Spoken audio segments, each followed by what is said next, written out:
episode saya sampai selesai. Jangan lupa like, komen, dan subscribe. Gelap. Karena takdir sang pencipta, datanglah sang pelita jalan itu. Dari Johor kabarnya, ia mengarungi samudra ke Adonara, lalu singgah di pulau Batu Atas.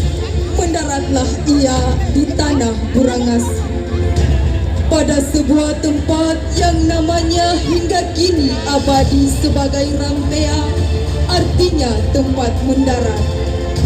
Namanya adalah Sheikh Abdul Wahid bin Sharif Sulaiman, ulama keturunan Arab yang nasabnya sampai pada Rasulullah melalui jalur Al-Husain, putra Fatimah dan Ali bin Abu Talib.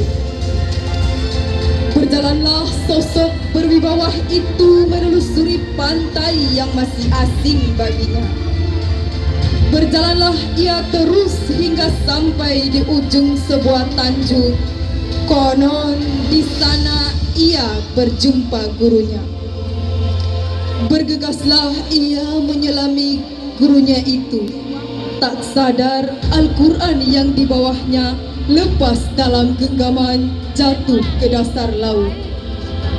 Seketika itu pula menghilanglah sang guru di tengah deburan ombak. Tempat jatuhnya Al-Quran itu lalu dinamai Matano Sania atau Tanjung Pemali, tempat paling disakralkan orang Buton hingga kini. Sendiri ia melalui hari-harinya, bertirakat, bermunajat menjadi laku kesehariannya. Hingga suatu waktu Labun Tauno dan Lamun Duhe yang hendak menyimak lantunan syair sang syekh yang cukup menggetarkan hati mereka itu.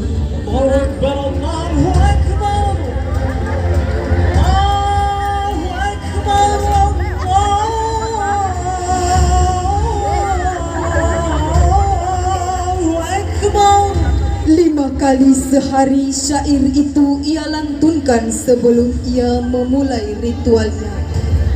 Heran dan takjub bercampur aduk dalam batinnya.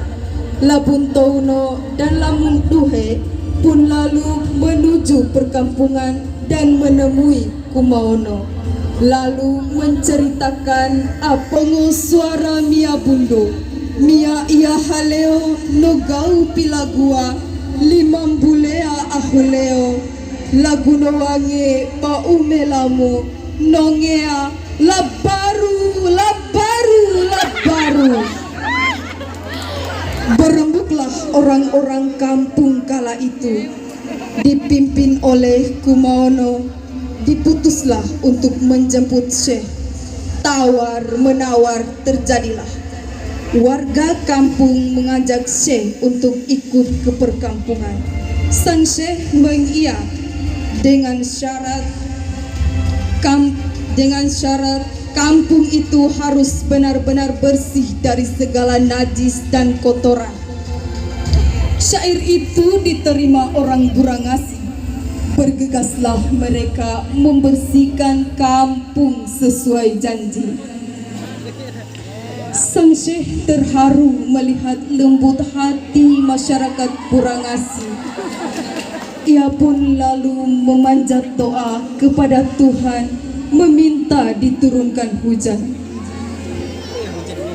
Sesaat kemudian angin mendesau, petir menggelegar, hujan turun dengan derasnya, mengguyur perkampungan Burangasi. Seketika segala kotoran, najis, dan benda-benda haram hanyut terikut derasnya air hujan yang menyapu tanah. Perkampungan, ia tak ingin menyisakan tanya dan bingung di benak orang-orang. Ia pun dengan lembut bahasanya menjelaskan nama dan maksud syair-syair dan gerakan-gerakan itu. Itu adalah azan dan salat, ibadah utama seorang muslim.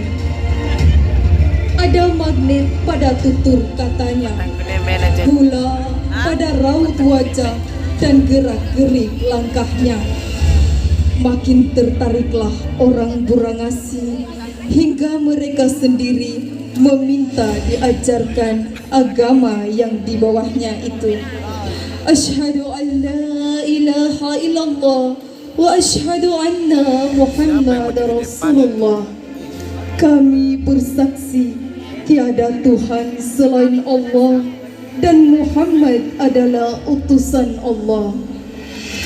Demikian berbondong-bondonglah orang Burangasi mengucap syahadat, menyatakan keislaman mereka.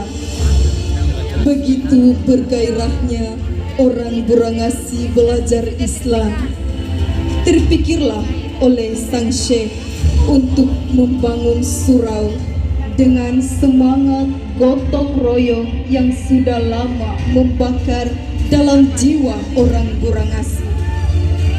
Singkat saja masanya, berdirilah bangunan pertama yang menjadi simbol lahirnya Islam di tanah Buton.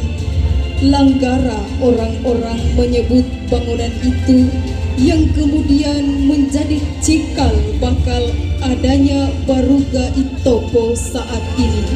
Sumber lain menyebut bangunan itu sebagai Babul Awal. Di sanalah, di Langgara itu menjadi pusat belajar Islam orang yang dibimbing langsung Syekh Abdul